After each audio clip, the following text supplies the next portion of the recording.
Hello and welcome to ZigWheels. This is Jehan Darukhanawala. I'm Kartikeya Singhee, and today we're spending time with the king, which is Triumph's Street Triple. And it's the king because of how versatile it is in everyday riding scenarios as well. It's not just about track performance. And the RS, that is the epitome of Street Triple. But before the Dukes and the Street Triples and anything else came in the world, there was the Monster. So they breathed new life into the brand, and that's how this new Monster was born. There's no number, prefix, suffix, nothing. It's just the Monster.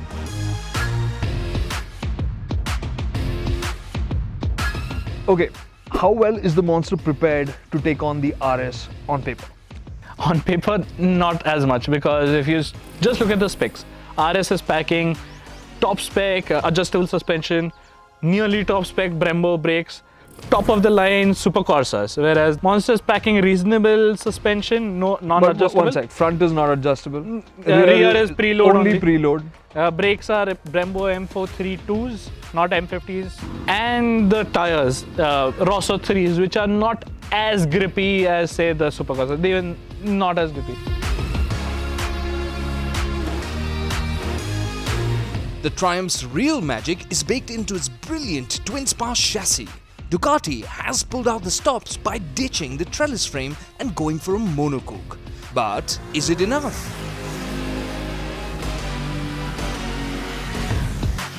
So what blew me away on the track, and it still holds out here in the real world, is it's because of its tightly packaging, because it's not as wide or as long as the Street Triple. So even cornering effort, the amount of it you put into it, it's not that much on the Monster. He's raving about it. It was my first time. I did not think it was possible for anything to come close to the RS in terms of this kind of adjustability, this kind of ease. And to be honest, it's actually easier than the RS. And that's so encouraging for newer riders. People who are jumping from a Duke onto say this class, they needn't go to the 650s or the 660s. They can directly jump onto the Monster because it's just so friendly. It's forgiving. The forgiving aspect is that suspension setup. In a corner, you're cranked over and you hit a bump, it soaks it up. It doesn't upset you. It moves around a bit and it just carries on. It just feels very forgiving. Whereas the Street Triple, on the other hand, you have to know what you want to do on the bike. You need to focus, you need to get your markers right, you need to anticipate what you want to do, and you need to put in a little bit more effort at the bars to get it down. But once it's tipped over, it's still no match.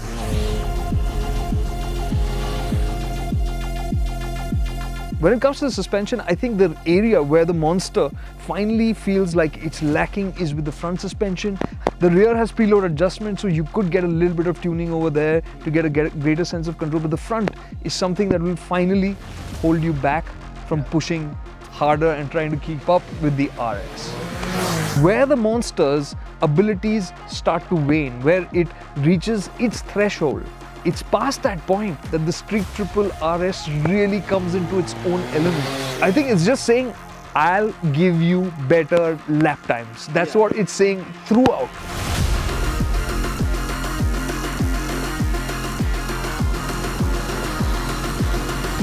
The Monster is the one with the 6-axis IMU. Correct. It's got cornering ABS. Cornering ABS, lean sensitive traction control. So even though it's got the Rosso 3s, and I'm going to be honest, coming into this, I was like a little bit like, Super Corsas on one hand and the Rosso 3s on the other. But the Rosso 3s did pretty well.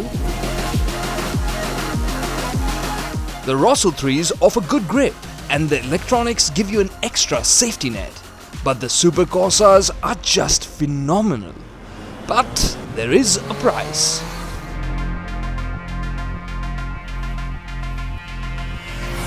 I have to admit, when it comes to brakes, Yeah, there's nothing, there's no saving grace for that, because those M50s plus with those Brembo MCS levers, the bite on offer is phenomenal. Like just a little tap and it just hits a brick wall sort of thing. They're not stylamas, but they are still so confidence assuring. the difference isn't that much, but in terms of feel and finally what they're doing, that is where the real difference lies. And you've also got to remember that the ABS system on the Street Triple isn't IMU aided. So when you tried to switch it in track areas, you were on the end of some nasty stoppies. Like, it was great to look at. But finally, I think the other aspect for me was at the heart of it, the engines, right? And the Monster, the unnumbered Monster 950. I think it's amazing to see that it has matured overall so much, because it can be ridden in a measured manner, it can be ridden hard, and coming out of corners, I was absolutely in love with that shot of torque that it delivers. Yes, the torque advantage is there, but you can carry way more speed into corners. You can rev the engine harder and longer on the street triple, and also it sounds beautiful.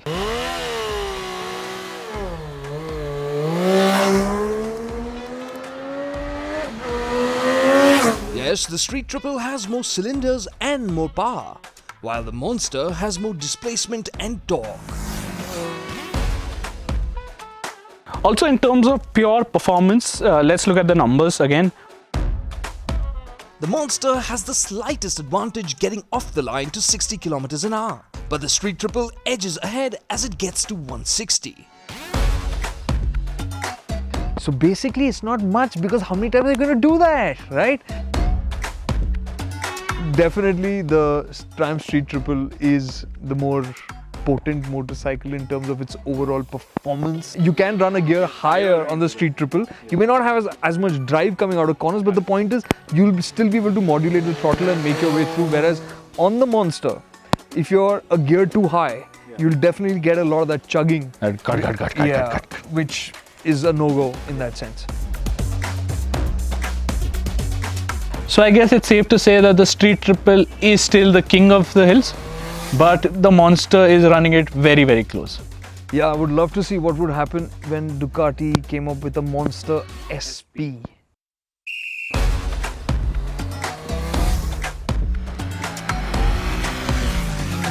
But what happens on the road to your favorite twisty section? Which one does the highway duty better?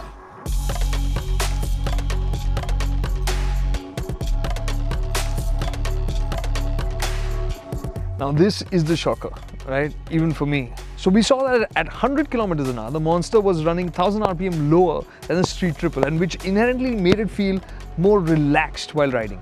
Yeah, so even though on the vibrations front, the Street Triple is running smoother, you won't feel any buzzy sensations anywhere, bars, pegs, seat, but it's running at higher revs and it feels that it wants to go faster. It's not feeling calm at that speed. Even at 120, it says, go fast, go fast, go fast, go fast. I actually ended up switching to rain mode to just get a soft enough throttle Yeah. so that it doesn't feel as urgent. Fuel consumption is also necessary.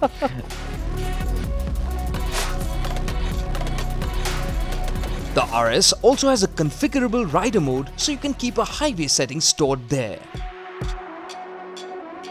The other thing that was interesting for me was that I feel that for most people, the ergonomics of the Monster would also work better. You're not tipped forward, you're not sitting too high up. It feels very in the bike, very like a normal motorcycle in that Street sense. bike. Yeah, street, yeah. But the RS feels like a toned down sport bike, just a little bit aggressive. And it's not a favorable position for touring for, say, longer durations. I think also I would like to point out that the Monster, the tires, the Rosso 3s again, when you're out on the highway, you run into bad roads, you don't sweat as much on the Rosso 3s. Yeah, as you do on the Supercorsas. On the Supercorsas, you're just worried about the tires that, am I destroying them? In those kind of scenarios, the Monster just feels easier to live with in that sense, right? Correct. But the suspension itself is something. Right now the RS is set to the sportier. Right now in the stock settings that we are riding, yes, it feels firmer, but yeah, it's not jarring. It's still sophisticated. Yeah, home turf, right? I mean, we dream about the highways or the racetrack, but Yeah, we live in the city, ultimately. And if a motorcycle has to be your do-it-all bike, then which one?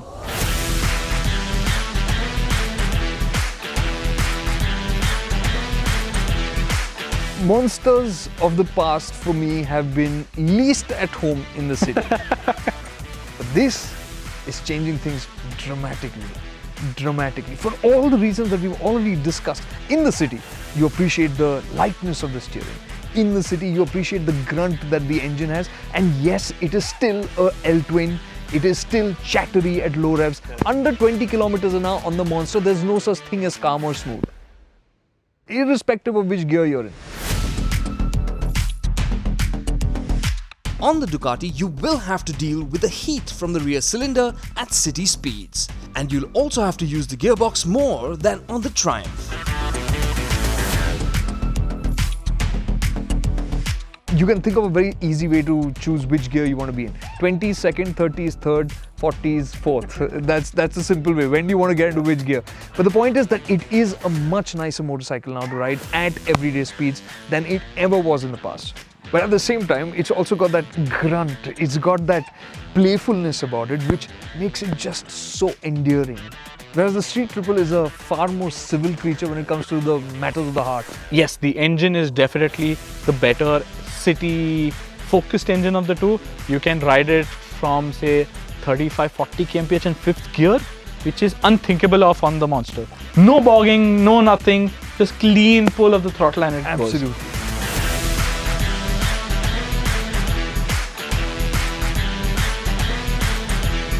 But the RSS suspension will feel firmer here too, while straight out of the box, the Monster is more comfortable.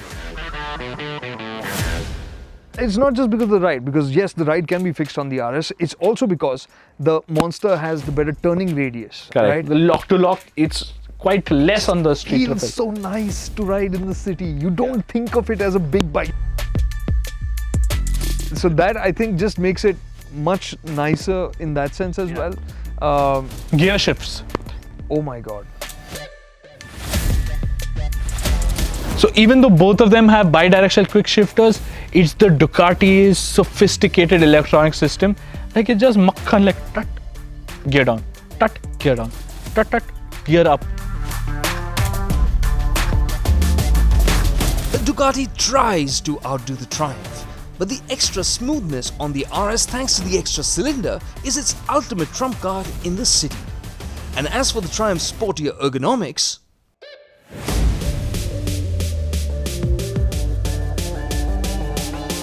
But that's just a matter of time. Even if you're buying a motorcycle like this for the first time, that shouldn't put you off. Okay, so the Street Triple RS ex-showroom price is... First. Before we get to the price, which one do you think looks better? Both of them are not lookers per se, okay? The bug eyes certainly look better now than they did before. With the new LED brows. Yeah.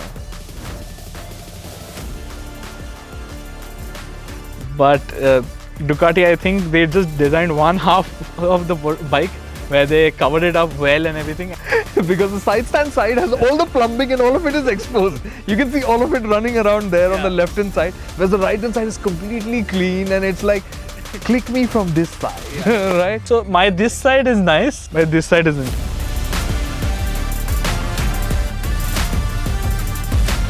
I think, but the biggest factor is from a usability standpoint, it's shrunken down.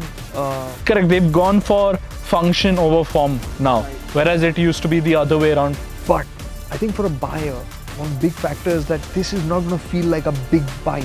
Yeah. So if that is what you're looking for, that bike that feels big, the Monster is not going to cut it. It has its pros, like we've said, but it's not going to do it. Whereas the Street Triple looks, feels big. It feels properly premium. Okay, so everything, even the tank proportions, and even for a larger rider, even somebody who's 5'10", 5'11", I felt a little bit locked on the Monster because you're seating in, whereas on this I had more room to play. You feel it's a bigger motorcycle. The tank feels bigger. The reach to the bars feel a little bit longer. Yeah. So it just has that bigger bike feel. So if that is a factor, keep that in mind, but do not decide basis that.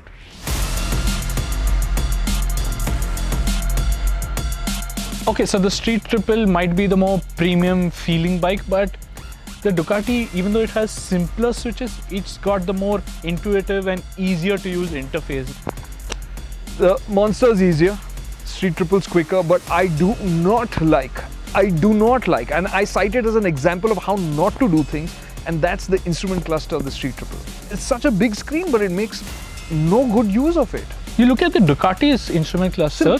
Simple, but so effective. Like even when the revs build up, even at the top line, it changes color. And like with the ride modes as well, each ride mode on the Ducati has a different color for it. So even if you do not read the text, just by the color you know which mode you've switched to. Which one are you going to recommend people to buy? Okay, rather than recommending them, first let's go what we would buy if we had the money. Okay, 3, 2, 1.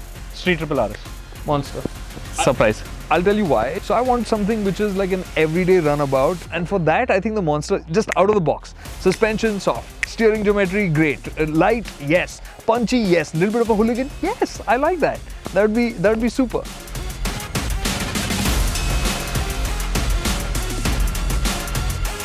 So the Street Triple RS cost around 11.35 lakh ex showroom, whereas the Monster costs 11 lakh in its stock form, and this Plus is 11.2 lakh ex showroom. But when you factor in on-road pricing, standard Monster is 15.5, and this is almost 15.8, 15.9 lakh. So 1.5 lakh rupees more. Yeah, I get your point. You want it to be a bit more premium than a Triumph, so premium than the Street Triple R for matters. Exactly. Even when Ducati does say, like we mentioned, an SP variant Of the Monster. if that is priced above the RS, you would be okay. I would go for the R. There's so much flexibility to get with the Street Triple R, and I'm not compromising on performance. Torque is same, and I'm not compromising that much on suspension. Adjustable both ends. Still, I'm still getting a bi-direction quick shifter. So on the whole, I would get a Street Triple R, and for most janta who are looking at it, buying that sort of a bike, do it all. Street Triple still holds the best promise. So basically what we are saying is, in the comparison between the brand new Ducati Monster and the Triumph Street Triple RS, we think that this Triumph Street Triple RS is still the king in that sense. But if you had to buy something, buy the Triumph Street Triple R. And just in case your wallet is a bit fatter than needed and your heart is stronger and wilder than your head, then